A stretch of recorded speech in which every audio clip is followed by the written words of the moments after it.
ಎಲ್ಲರಿಗೂ ನಮಸ್ಕಾರ. Welcome back to my YouTube channel. ಇವತ್ತಿನ ರೆಸಿಪಿಯಲ್ಲಿ ನಾನು ಹಪ್ಪಳ ಮಾಡೋದು ಹೇಗೆ ಅಂತ ತಿಳಿಸ್ತಾ ಇದ್ದೀನಿ. ನಿಮಗೇನಾದರೂ ಈ ರೆಸಿಪಿ ಇಷ್ಟ ಆದರೆ ಒಂದು ಲೈಕ್ ಮಾಡಿ, ಶೇರ್ ಮಾಡಿ, ಸಬ್ಸ್ಕ್ರೈಬ್ ಮಾಡಿ, ಹಾಗೆಯೇ ಸಪೋರ್ಟ್ ಮಾಡಿ. ಬೇಸಿಗೆ ಟೈಮಲ್ಲಿ ಈ ರೀತಿಯಾದ ಹಪ್ಪಳನ ಮಾಡ್ಕೊಂಡು ಇಟ್ಕೊಂಡಿದ್ರೆ ನೀವು, ಇವಾಗ ಚಳಿಗಾಲ ಸ್ಟಾರ್ಟ್ ಆಗಿದೆ ಮತ್ತು ಮಳೆಗಾಲ, ಈ ಟೈಮಲ್ಲಿ ನೆಂಚ್ಕೊಳ್ಳೋಕ್ಕೆ ಊಟದ ಜೊತೆಗೆ ಎಲ್ಲದಕ್ಕೂ ಯೂಸ್ ಆಗುತ್ತೆ. ಮೊದಲಿಗೆ ಇಲ್ಲಿ ನಾನು ಒಂದು ಪಾತ್ರೆನ ತಗೊಂಡು ಸ್ಟವ್ ಮೇಲೆ ಇಟ್ಟು ಅದಕ್ಕೆ 4 ಬೌಲ್ ಅಷ್ಟು ನೀರನ್ನು ಹಾಕ್ತಾಯಿದ್ದೀನಿ.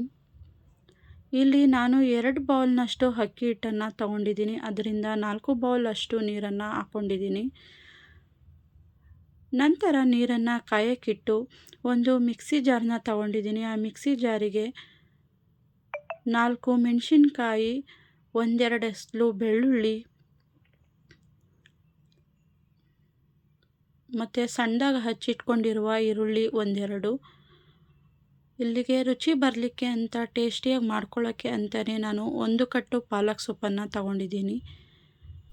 ಪಾಲಕ್ ಸೊಪ್ಪನ್ನು ಹಾಕೊಳ್ಳುವಾಗ ನಿಮ್ಗೆ ಎಷ್ಟು ಬೇಕೋ ಅಷ್ಟನ್ನು ಹಾಕೋಬೋದು. 1 ಕಟ್ಟು ಅಂತಲೇ ಏನಿಲ್ಲ.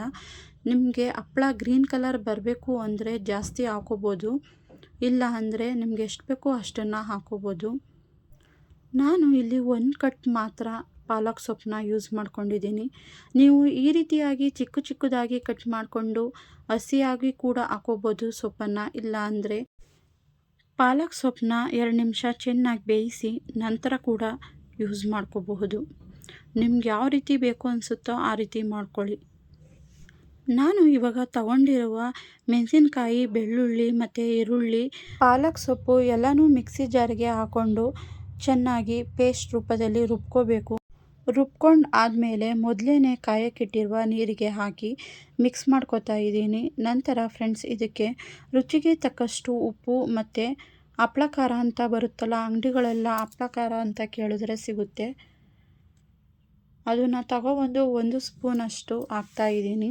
ಈ ರೀತಿಯಾಗಿ ಹಪ್ಪಳ ಖಾರವನ್ನು ಹಾಕಿ ಮಾಡೋದ್ರಿಂದ ಹಪ್ಪಳ ಕೂಡ ಅಷ್ಟೇ ರುಚಿಯಾಗಿ ಆ್ಯಂಡ್ ಟೇಸ್ಟಿಯಾಗಿ ಕೂಡ ಬರುತ್ತೆ. ನೀವೇನಾದರೂ ಹಪ್ಪಳ ಮಾಡುವಾಗ ಹಪ್ಪಳ ಖಾರ ಬೇಕು ಅನಿಸಿದ್ರೆ ಮಾತ್ರ ಹಾಕೋಬೋದು, ಇಲ್ಲ ಅಂದರೆ ಸ್ಕಿಪ್ ಕೂಡ ಮಾಡ್ಕೋಬೋದು, ಅದು ನಿಮಗೆ ಬಿಟ್ಟಿದ್ದು.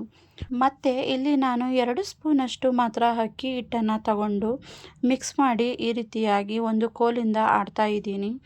ನಂತರ ಫ್ರೆಂಡ್ಸ್, ಹಾಕಿರುವ ಅಕ್ಕಿ ಹಿಟ್ಟು ಮತ್ತು ಮಸಾಲೆ ಎಲ್ಲ ಚೆನ್ನಾಗಿ ಬೆಂದು ಈ ರೀತಿಯಾಗಿ ಚೆನ್ನಾಗಿ ಕುದಿಯಬೇಕು.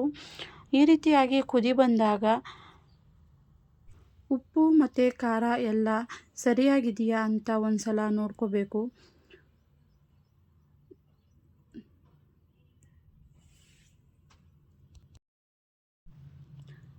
ನೀರು ಕೂಡ ಚೆನ್ನಾಗಿ ಕುದಿ ಬಂದಾಗ ತಗೊಂಡಿರುವ ಅಕ್ಕಿ ಹಿಟ್ಟನ್ನು ಕೂಡ ಹಾಕಿ ಈ ರೀತಿಯಾಗಿ ಸ್ವಲ್ಪನೇ ಹಾಕಿ ಚೆನ್ನಾಗಿ ಒಂದು ಕೋಲಿನಿಂದ ತಿರುಗಿಸ್ಕೊಳ್ಬೇಕು.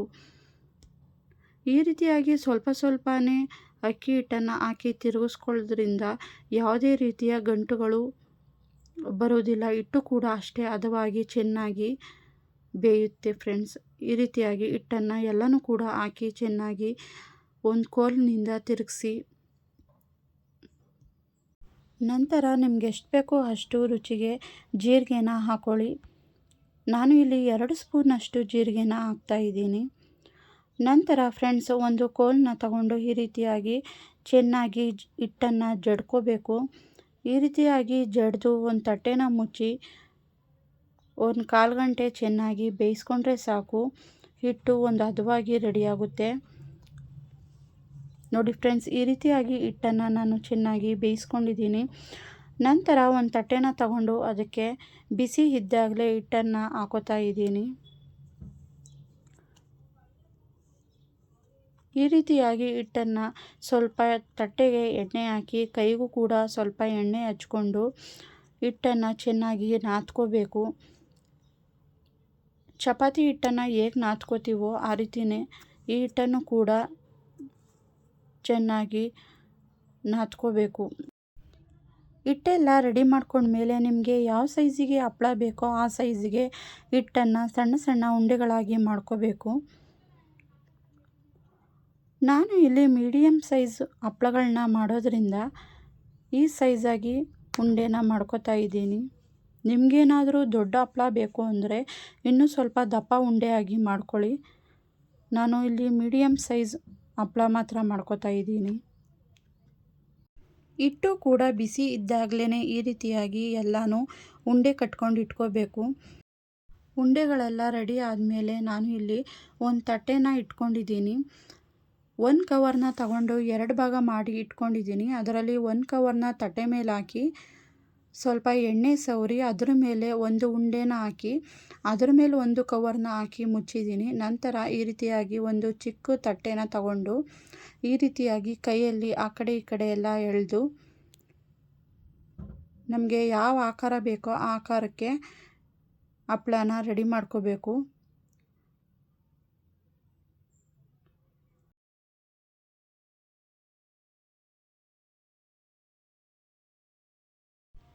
ನೋಡಿ ಇವಾಗ ಎಷ್ಟು ಚೆನ್ನಾಗಿ ಹಪ್ಪಳ ರೆಡಿಯಾಗಿದೆ ಅಂತ. ಈ ರೀತಿಯಾಗಿ ತಟ್ಟೆಲೂ ಕೂಡ ಮಾಡ್ಕೋಬೋದು. ಇಲ್ಲ ಅಂದರೆ ಚಪಾತಿ ಒತ್ತುವ ಮಣೆ ಬರುತ್ತಲ್ಲ ಅದಕ್ಕೆ ಹಾಕಿ ಸ್ವಲ್ಪ ಅಕ್ಕಿ ಹಿಟ್ಟನ್ನು ಬೆರೆಸಿ ಚಪಾತಿ ಕೋಲಿನಿಂದ ಕೂಡ ಚಪಾತಿ ಒತ್ತುವ ಹಾಗೆ ಮಾಡಿಕೊಂಡು ಇಟ್ಕೋಬೋದು. ಈ ರೀತಿಯಾಗಿ ಹಸಿಟ್ಟನ್ನ ಹಾಕದೆ ಹಿಂಗೆ ಕೈಯಲ್ಲಿ ಪ್ರೆಸ್ ಮಾಡೋದ್ರಿಂದ ಹಪ್ಪಳ ಟೇಸ್ಟಾಗಿ ಕೂಡ ಬರುತ್ತೆ. ಹಪ್ಪಳವನ್ನು ಒತ್ತುವಾಗ ನಿಮಗೆ ಸ್ವಲ್ಪ ಹಸಿಟ್ಟು ಬೇಕು ಅಂದರೂ ಹಾಕ್ಕೊಂಡು ಒತ್ಕೋಬೋದು. ಇಲ್ಲ ಹಂಗೆ ಮಾಡ್ಕೋತೀವಿ ಅಂದ್ರೂ ಕೂಡ ಮಾಡ್ಕೋಬೋದು. ಇಲ್ಲಿ ನಾನು ಹಪ್ಪಳ ಒತ್ಕೊಳ್ಳುವಾಗ ಯಾವುದೇ ರೀತಿಯ ಹಸಿಟ್ಟನ್ನು ಹಾಕಿಲ್ಲ, ಹಂಗೆ ಪ್ರೆಸ್ ಮಾಡಿ ಹಾಕ್ಕೊಂಡಿದ್ದೀನಿ. ಹಿಂಗೆ ಪ್ರೆಸ್ ಮಾಡಿ ಯಾವುದೇ ರೀತಿಯ ಹಸಿಟ್ಟನ್ನು ಬೆರೆಸದೆ ಮಾಡ್ಕೊಳ್ಳೋದ್ರಿಂದ ಇದೇ ಹಪ್ಪಳ ಒಂದು ರೀತಿ ರುಚಿ ಬರುತ್ತೆ. ಹಪ್ಪಳ ಒತ್ತುವಾಗ ಹಸಿಟ್ಟನ್ನ ಹಾಕಿ ಒತ್ತೋದ್ರಿಂದ ಆ ಹಪ್ಪಳನೇ ಬೇರೆ ಥರ ರುಚಿ ಬರುತ್ತೆ ಅಂತಲೇ ಹೇಳ್ಬೋದು.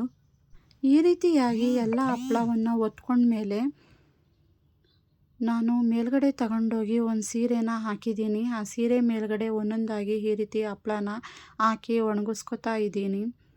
ಹಪ್ಪಳ ರೆಡಿ ಆಗೋಕ್ಕೆ ಏನಿಲ್ಲ ಅಂದರೂ 1 ದಿನದಿಂದ 2 ದಿನ ಚೆನ್ನಾಗಿ ಬಿಸಿಲಿಗೆ ಹಾಕಿ ಒಣಗಿಸಿದ ಮೇಲೇ ಹಪ್ಪಳ ರೆಡಿ ಆಗೋದು.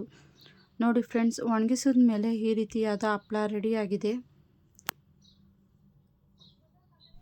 ನೀವು ಕೂಡ ಒಂದು ಸಲ ಮನೇಲಿ ಟ್ರೈ ಮಾಡಿ ಹೇಗೆ ಬಂತು ಅಂತ ಕಮೆಂಟ್ ಬಾಕ್ಸಲ್ಲಿ ತಿಳಿಸಿ.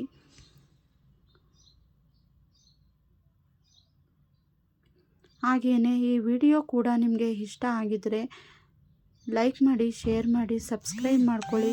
ಇನ್ನೂ ಅತಿ ಹೆಚ್ಚು ವಿಡಿಯೋಗಳನ್ನು ನೋಡಿ ಅಂತ ಹೇಳ್ತೀನಿ. ಐ ಹೋಪ್ ಈ ವಿಡಿಯೋ ಎಲ್ಲರಿಗೂ ಇಷ್ಟ ಆಗುತ್ತೆ ಅಂದ್ಕೊಂಡಿದ್ದೀನಿ. Thank you for watching. Love you all.